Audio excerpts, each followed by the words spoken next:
نن سبا د رزق د مال حال پریشانی ډیره زیاته ده او داسې یو اسانه د قرآن یو آیت درته ښیم دا به یو خاص ترتیب سره ووایئ یاره ستاسو راتلونکي نسلونو پورې به انشاءالله مال د مال کمی نه راځي مال ټینشن پریشانی به نه راځي نن دومره د مال پریشانی ده هر طرف ته چې ګورې مخکې به ته وګوره څومره ښه حالات به مخکې به په کور کې 10-15 کسان یو کس به ګټله ټولو به خوړل داسې ده او اوس 10-15 کسان ټول لګیا ګټي ښځې هم لګیا دي په کور کې څوک جامې جوړوي څوک ګنډنې کوي څوک څه کوي څوک څه کوي قسمه قسم طریقې دي او مال حال ګټي رزق ګټي الکاسب حبیب الله صحیح خبره ده ډیره بهتره خبره ده چې خپل لاس باندې چې کوم سړی وګټي هغه وخوري هغه ډیره مزه ده ډیر برکت دی ډیر سکون دی پکې او د الله او د رسول هغه کس خوښ وي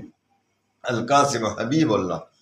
لیکن نن سبا ټول ګټي لګیا دی ماشومان هم چېرته چا سره دکاندار سره کوي چا سره خدمت کوي ګټي لوی هم ګټي واړه هم ګټي سړي هم ګټي ښځې هم ګټي په کور کې ټول لګیا دي ګټي لیکن بیا هم هرچا نه پوره کېږي مخکې به یو کس ګټله ټولو به خوړله اوس یې ټول ګټي وو یو کس ته نه پوره کېږي دا یو خو د مونږ د اعمالو وجه ده الله ته توبه او استغفار وکړو د خپلو ګناهونو نه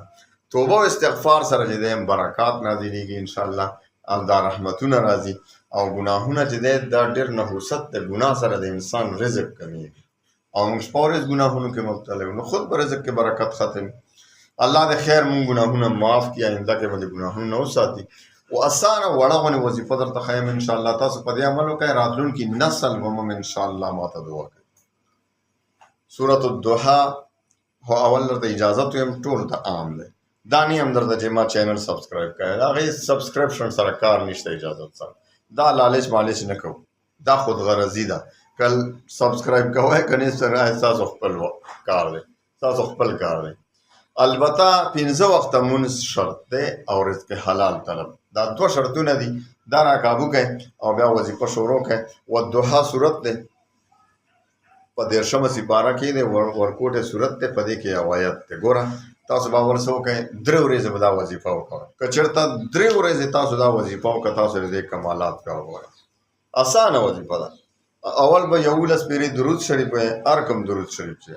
بیا به اعوذ بالله من الشیطان الرجیم بسم الله الرحمن الرحیم والضحى واللیل اذا سجى ما ودعك ربك وما قلى وللآخرة خير لك من الأولى ولسوف يعطيك ربك فترضى